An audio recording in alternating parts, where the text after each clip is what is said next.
today, since most of us here are adults. Okay, let's see. So, one of the things you hear about Christmas, and one of the struggles with Christianity of this day is many people attack Christianity or attack Christmas as a myth, that it didn't really take place. There wasn't really a Jesus Christ, and there really wasn't miracles, and so what are you doing with Christmas? So I thought I'd define terms for us and try and explain what that means. For example, what is myth? What does a myth mean? I'll show you. A traditional, this is from dictionary.com, a traditional or legendary story, usually concerning some being or hero or event with or without a determinable basis of fact or a natural explanation, especially one that is concerned with deities or demigods and explains some practice, rite, or phenomena of nature. Here's a big one, right? Here's what everybody always says. They always point to this. Where does the lightning bolts come from? They come from the god Zeus, who's angry and throws down lightning bolts on people or temples or wherever he does, right? We believe that's a myth. Why is it a myth? Because there's no evidence. Well, how would you know? For example, the myth is that Zeus lives on Mount Olympus with Hera and the other gods. But if you climbed up to Mount Olympus, you'd discover there's no palace, there's no gods living here. It's just ice and snow and just rocks and snow. That's all, right? There's zero evidence. And also, we understand lightning since Benjamin Franklin discovered what's the source of lightning. We know the scientific source of lightning. So we would assume, yes, Zeus throwing down lightning bolts is a complete myth. There has zero evidence that that's true, right? Okay, then we go to the next step. Oh, here's another one. So a widely held but false belief or idea. Here's another one, another definition. He wants to dispel the myth that sea kayaking is too risky or too strenuous. You can believe it's a myth or not. I don't care about that one. And here's the next one. What's a legend? A legend is a little bit different than a myth and actually has some historical truth to it. For example, a non-historical or unverifiable story handed down by tradition from earlier times and popularly accepted as historical. I'll give you an example. The body of stories of this kind, especially as they relate to a particular people, group, or clan, the winning of the West is an American legend. And here's a popular character. How about this guy? You all heard of the legend of Daniel Boone, right? Many legends about Daniel Boone. And, of course, there really was a Daniel Boone. He was a representative from Kentucky to the Congress of the United States of America. So we know there was a real Daniel Boone, right? Unfortunately, Daniel Boone was the subject of a TV series that ran on NBC from 1964 to 1970. In the popular theme song of the series, Boone was described as a big man, tall as a mountain and strong as a mighty oak tree. From the coonskin cap on top of his head to the tip of his rawhide shoes, he was a rippinest, roaringest, fightingest man the frontier ever knew. Obviously, as a kid, I watched that show. But the reality was, that's 100%, nothing in that statement is true, except that there was a Daniel Boone, right? This did not describe the real Daniel Boone, who was not a big man. He did not wear a coonskin cap. The real Boone disliked bloodshed. He didn't like fighting. He didn't like war. He tried to make peace with Indians. According to historian John Bakeless, there is no record that Boone ever scalped Indians, ever. Even though Boone had lost 2 sons in wars with Indians, he respected Indians and was respected by them. In Missouri, Boone often went hunting with the very Shawnees who had captured and adopted him decades earlier. Some 19th century writers regarded Boone's sympathy for Indians as a character flaw and therefore altered his words to conform to contemporary attitudes. So there is a real Daniel Boone who didn't go around killing all the Indians and destroying nature and doing things like that, who actually loved Indians and had a good relationship with them. By the way, they think Daniel Boone is the source of the legend of the Last of the Mohicans. His daughter was captured by Indians, and he did travel through the woods tracing her to get her back, right? So the legends come from the truth. So legend is not exactly true, but it's based on truth. So now you see all the time, in Christmas time, you'll see this, made by American atheists. been around since 1963, atheist.org, they say, you know it's a myth, right? Yeah, they say, you know Christmas is a myth. There was no Bethlehem story, no three kings, no child of God, no, but it's not true, by the way. The only thing on here, well, actually nothing on here is true except they were founded since 1963. They aren't reasonable. And by the way, this is the Rutherford Standard Model of an atom, which Planck said doesn't exist either, by the way. Anyhow, sorry. Okay, so I thought right? That's what you saw when you were in high school, but we know it doesn't exist like that. Atoms don't look like that. Anyhow, so I wanted to make it clear to everybody that the stories about Jesus are true and are authenticated. And by the end, you'll see why this is really important to us, right? This is a book written by Lee Strobel, and I always put the books and sources of material so you can go out and buy this or rent it or go to the library and read things for yourself, because I can't possibly put all the information in here into one 20 or 30-minute sermon. We'll hope it's 20 or 30 minutes. So the story is there credible evidence that Jesus of Nazareth really is the Son of God? Okay, this is very important. Retracing his own spiritual journey from atheism to faith, Lee Strobel, former legal editor of the Chicago Tribune, cross-examines a dozen experts. Here's what happened to him. He was happily married to a beautiful woman he met in college. She somehow became a Christian and started going to church, started tithing and things like that, which he didn't like. He liked to sleep in on Sunday mornings. That's his day to sleep in and not go to church, and she kept wanting him to go to church. So he wanted to prove to her that there's no such thing as Christianity. It's all a myth, right? He was an atheist. He wasn't in that group, but he was an atheist who believed it was a myth. Now, his degree is, he's a Master's of Studies in Law degree from Yale Law School and was an award-winning legal editor of the Chicago Tribune. So he used his expertise as he was the crime editor for the Tribune. His job was to study these crime stories and put the evidence so you could understand if he's guilty, not guilty, what the lawyers are saying. So he decided to cross-examine the people who believed Jesus was real and the ones who don't believe Jesus is real and come out with what's the really truth. And of course, obviously, he comes with the case of Christ. He comes to studying all the evidence, all these authors, all these professors, all the people on the right, all the people on the left, all the people who believed, and all of them, and he came to the conclusion he's no longer an atheist, right?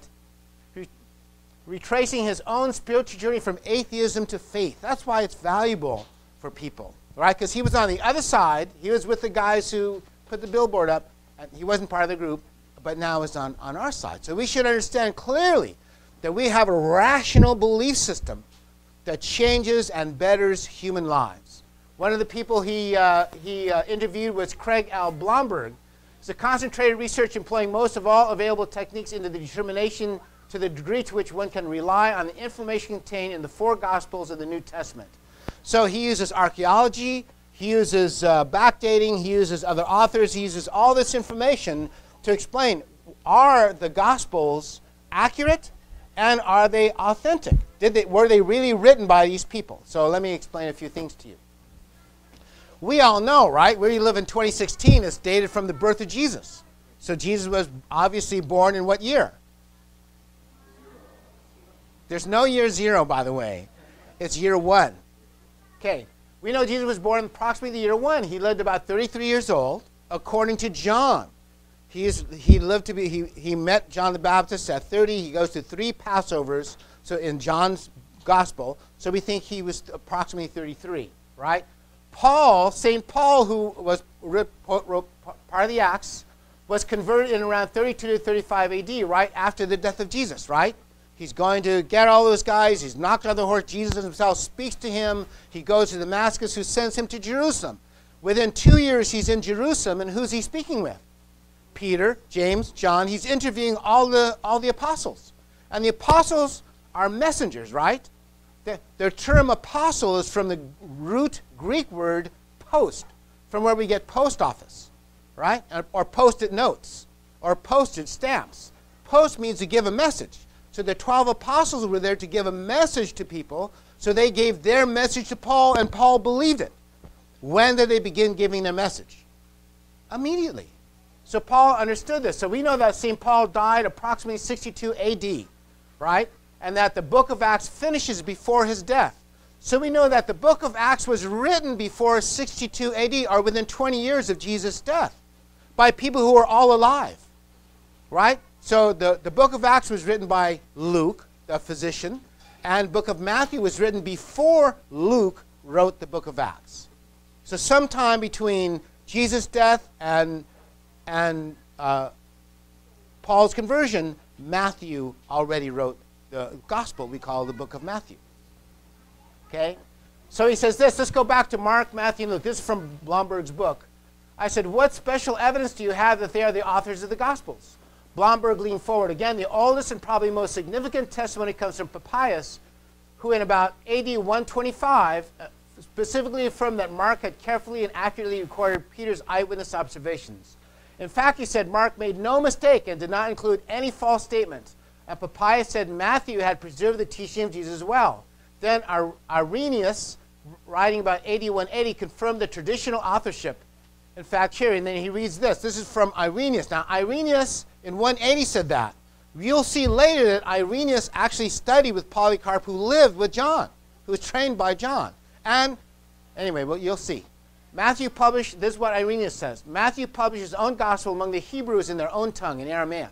When Peter and Paul were preaching the gospel in Rome and founding the church there. So all these guys are working together, right? Peter's in Rome, Paul's in Rome, John's in Tarsus, Paul's in Corinth. After the departure of Mark the disciple and interpreter, Peter himself handed down to us in writing the substance of Peter's preaching. Luke, the follower of Paul, set down in a book the gospel preached by his teacher, called the book of Luke. Then John, the disciple of the Lord, who also leaned on his breast himself, produced his gospel while he was living in Ephesus in Asia.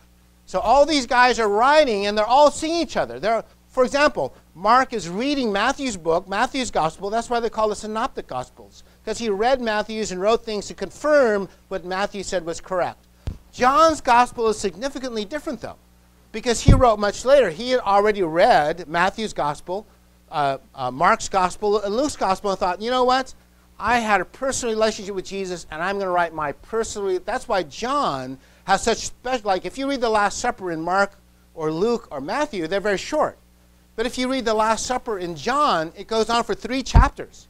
I'm going to be nice to you, and you'll never be orphans, and I'm going to come and take care of you, and I'm going to. All these things are from John because he wanted to write his experience of his time with Jesus.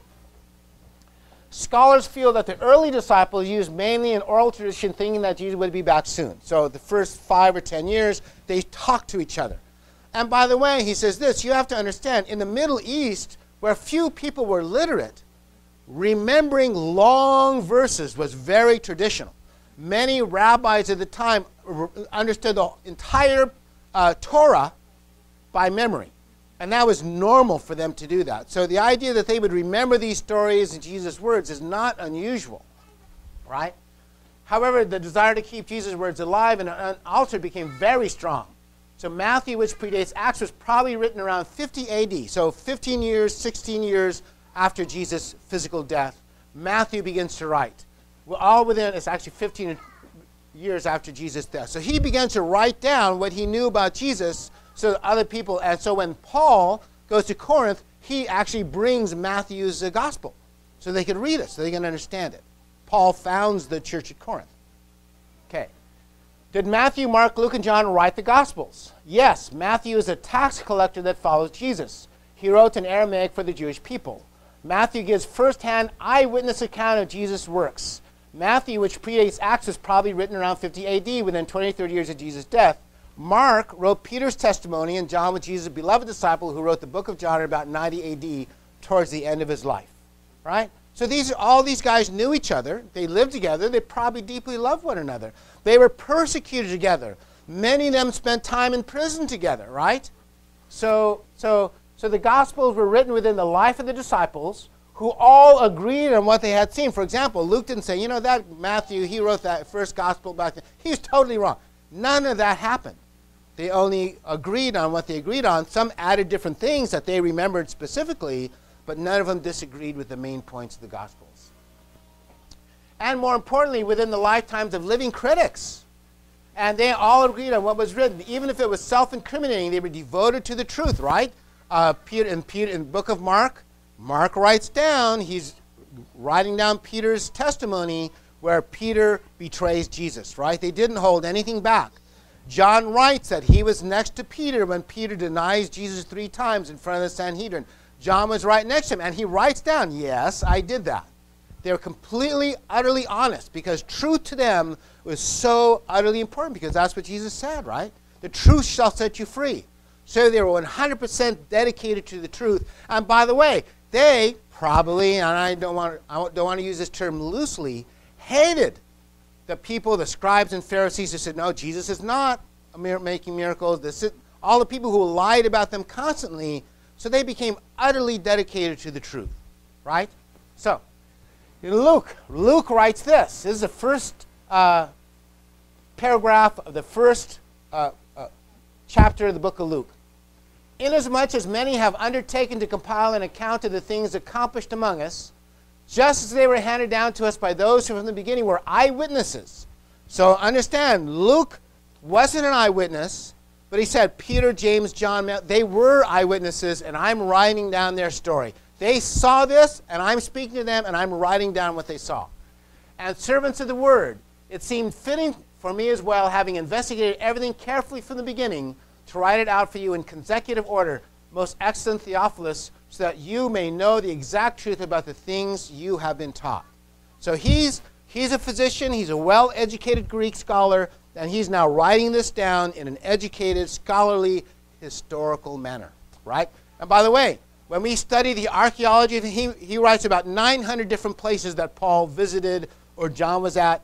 Everything is exactly correct. When we say Blomberg studied the archaeology, when he says this city was there and this leader was in charge of that city, he would go back and study Roman records to find out, yes, this guy was in charge of that city at that time when Paul said he was there, like that.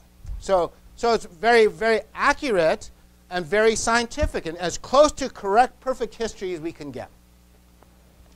He says, throughout history, most biographies are written many years after the fact. However, no one doubts that Buddha really lived, right? There's no billboard that says, you don't believe in Buddha, that was a myth, do you? Right? Or Plato, no one says, you know, Plato's a myth. No, nobody ever says that. Or others, and there's much less evidence that they did live. For example, Buddha lived about 400 years before Jesus, but no one wrote his biography until AD 100, 500 years after Buddha actually lived. But no one doubts him, right? The Quran was written over 100 years after Muhammad's death. And by the way, there are what's called the satanic verses, which say the Quran isn't correct. By the way, they'll kill you if they find you with the satanic verses. But that's what the satanic verses means. It means there was other writers, there were several writers who wrote down Muhammad's words, and some of them weren't the same as the Quran. Anyhow. Professor Ben Warfield, Princeton Theological Seminary. If we compare the present state of New Testament text with any other ancient writing, we must declare it to be marvelously correct. Such has been the care with which the New Testament has been copied, care which was doubtless grown out of true reverence for its holy words. For example, I think they have something like 80 copies of various letters from Paul. He wrote one, then there's many copies sent not only to Corinth, but Ephesus and all the other churches, right? And they're all the same. They can compare them. How accurate were the scribes when they copied the first? And they're absolutely accurate to the jot and tittle, right? That was something that Jesus would talk about. To the jot and tittle, to the crossing of the T and the dotting of the I's in English. What next? Okay, this is about John, the beloved disciple. The phrase, the disciple whom Jesus, or in John 22, the beloved disciple, is used 5 times in the Gospel of John, but in no other New Testament account of Jesus. So John wrote that about himself, right? He never said, I'm Jesus' beloved disciple, but he talked about himself in third person. John 21:24 claims that the Gospel of John is based on the written testimony of this disciple. And by the way, you'll see that he had students. This guy taught this guy, until up to the present day. By the way, the disciple whom Jesus loved is referred to specifically 6 times in John's Gospel.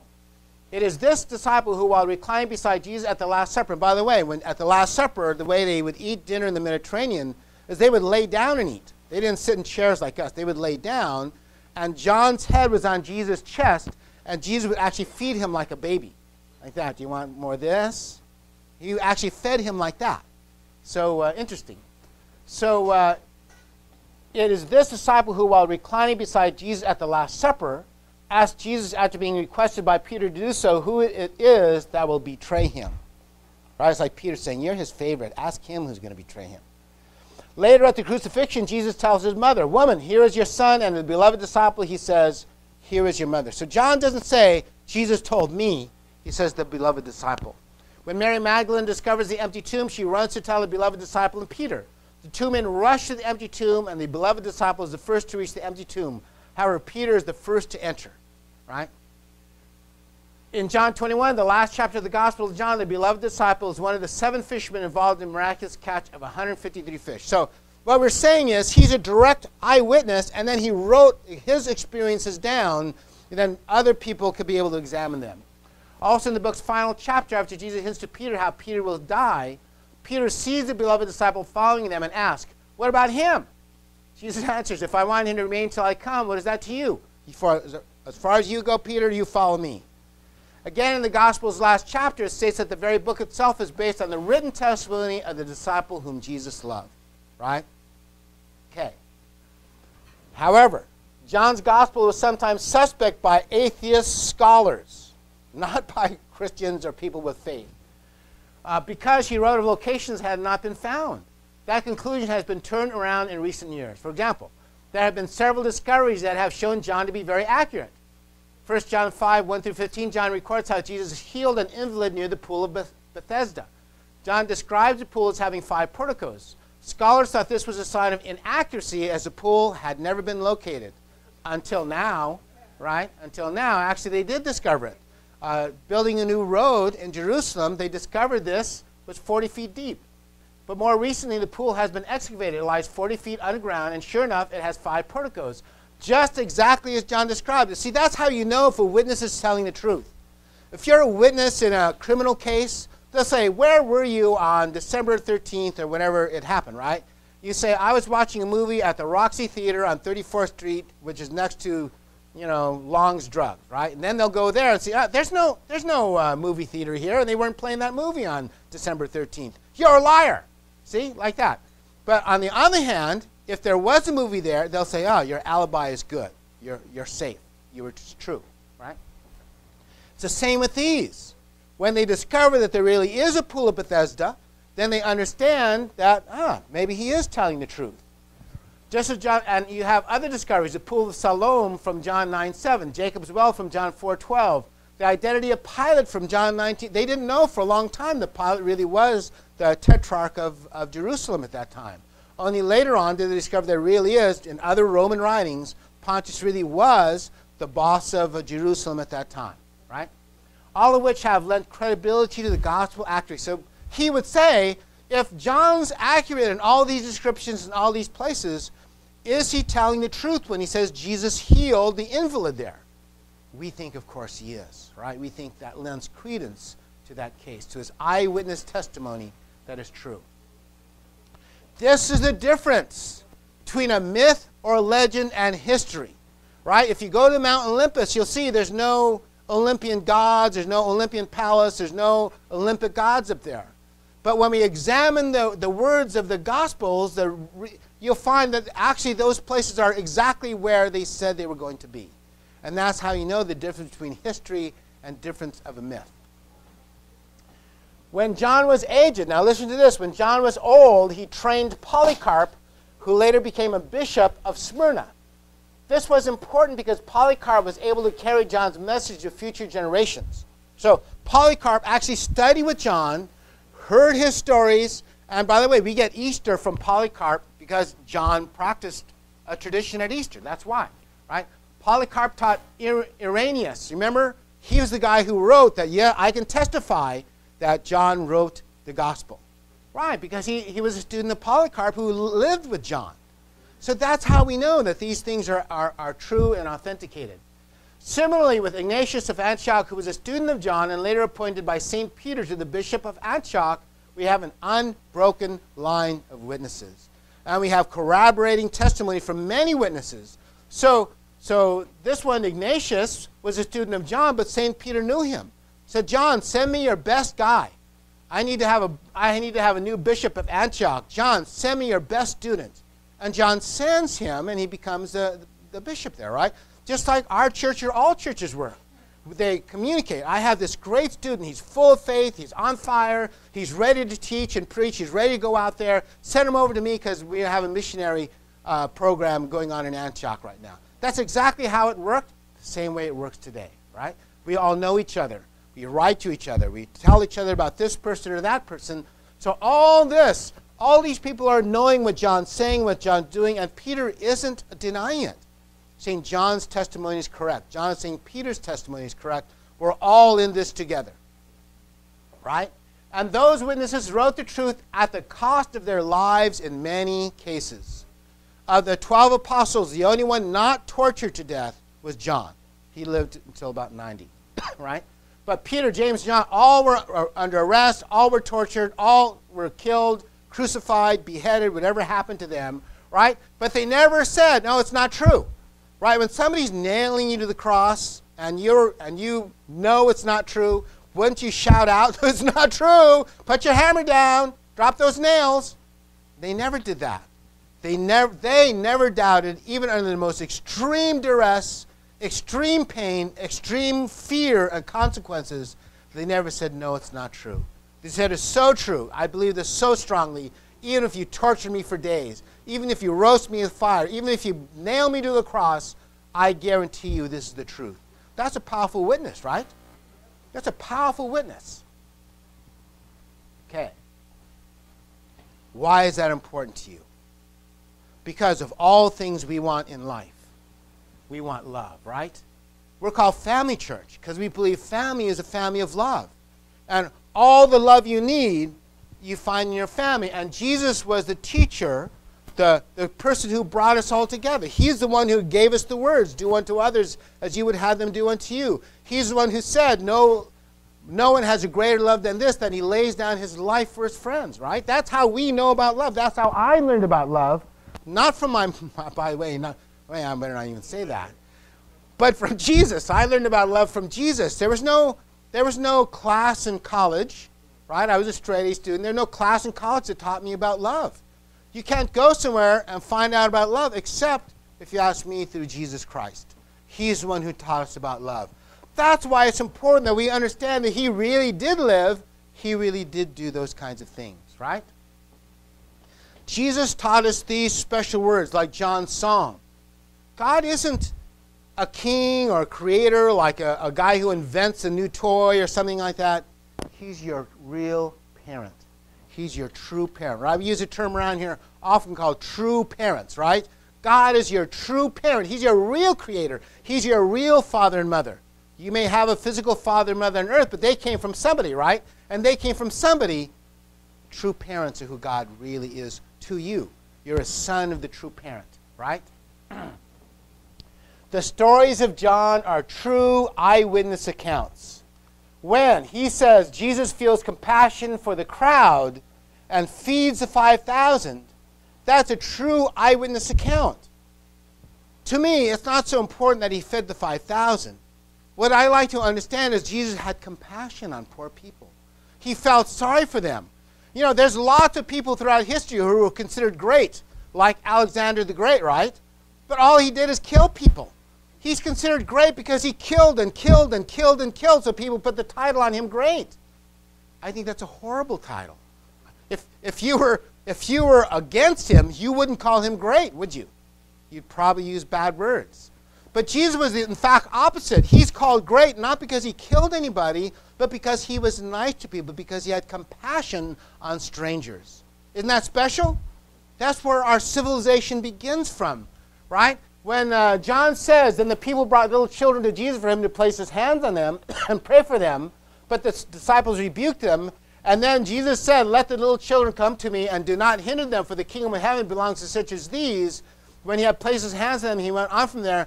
When Jesus says this, when John says this is an eyewitness testimony that this is the nature of Jesus.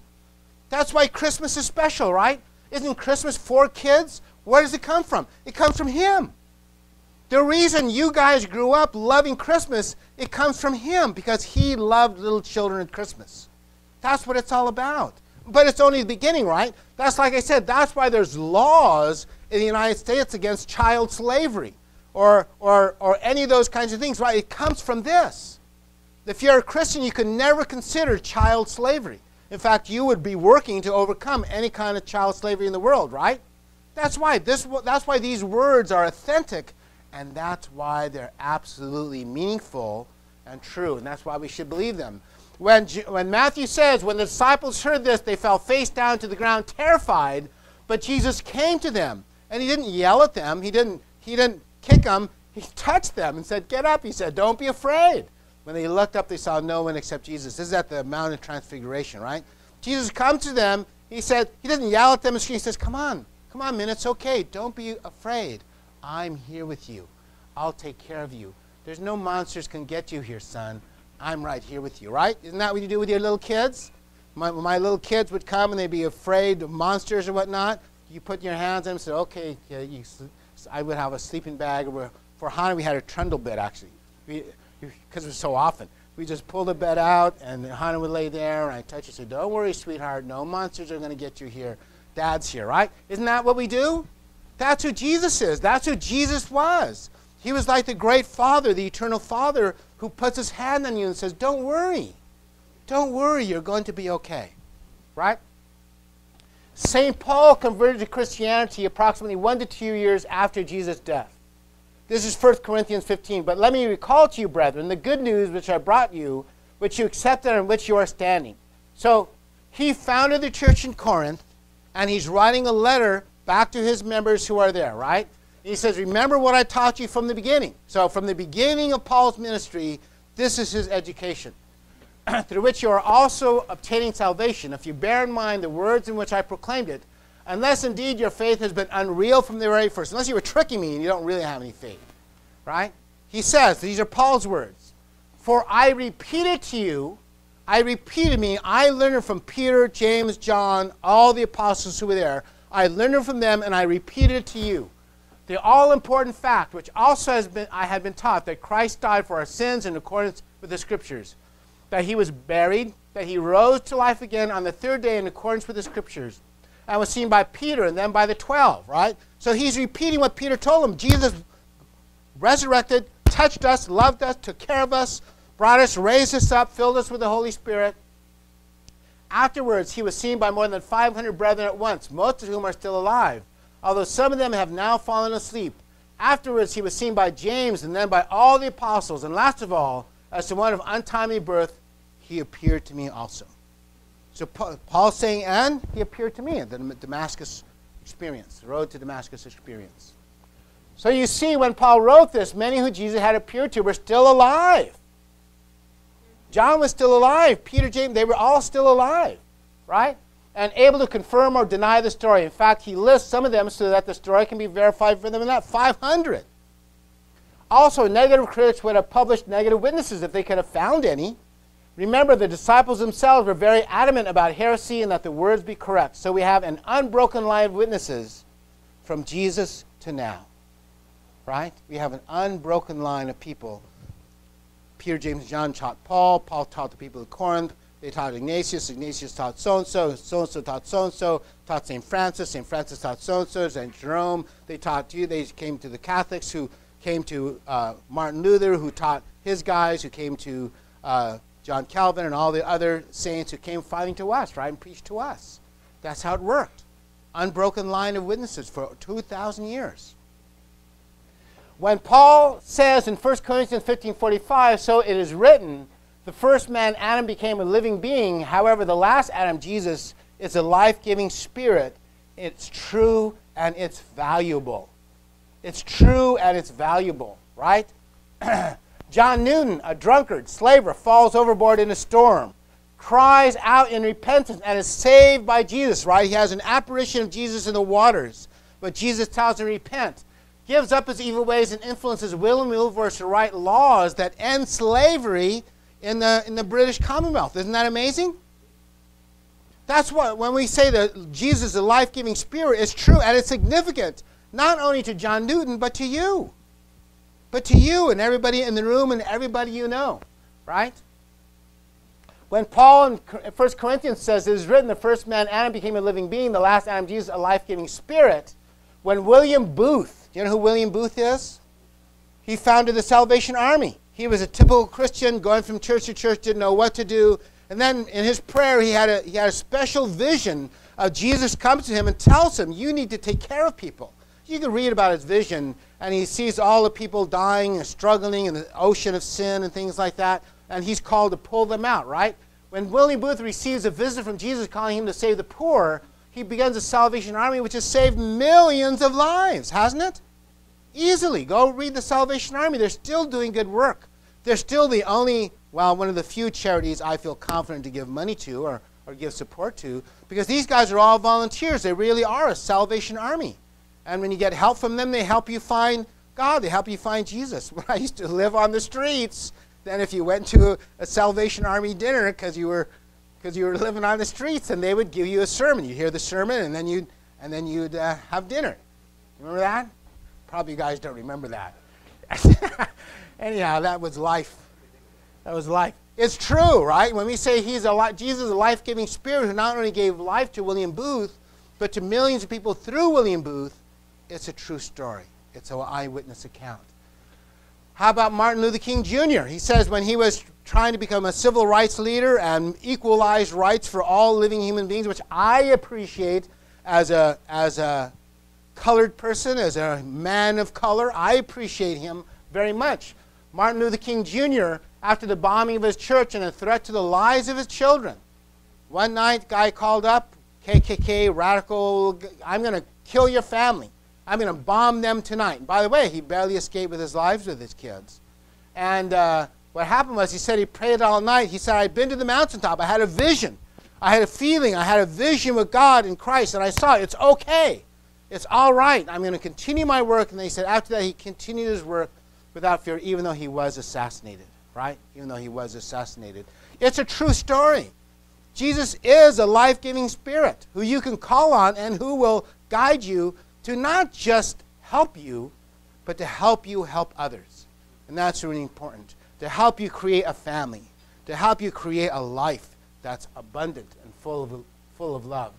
When Jesus says in John 10:10, I have come that they may have life and have it more abundantly, it's true. That's how we're supposed to live, right? Based on confidence in the life and resurrection of Jesus and the authenticity of the Gospels, you can believe. God is your true parent. God's your father. He's not just some strange guy out living in this outer space somewhere with angels fanning him and giving him grapes. That's a myth. That's what a myth is. God cares about you and is helping you every day. Has probably saved your life 100 times. But you don't know it because our eyes don't open up and see, right?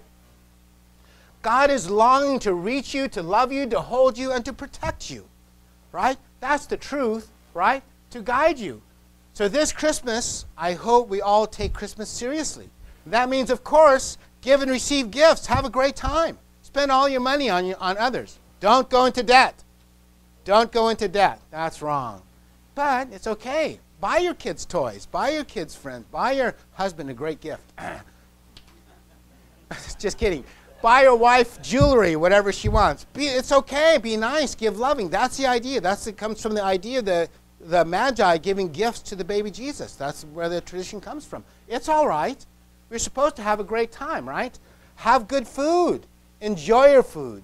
But do it with an understanding that this is a gift from God as well. That you're not just a person.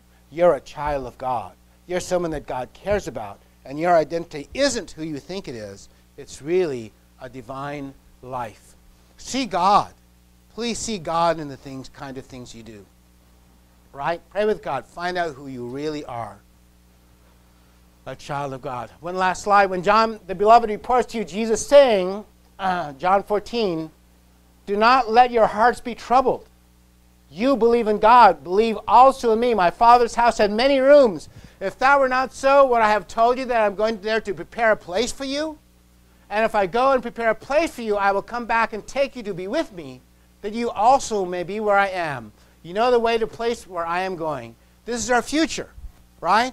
The cornerstone of Jesus' teaching is true love and eternal true love. So have faith, right? It's true. We're called family church because we believe in the eternal family of God, and you're part of it. Amen? Amen. God bless you. Thank you very much for listening.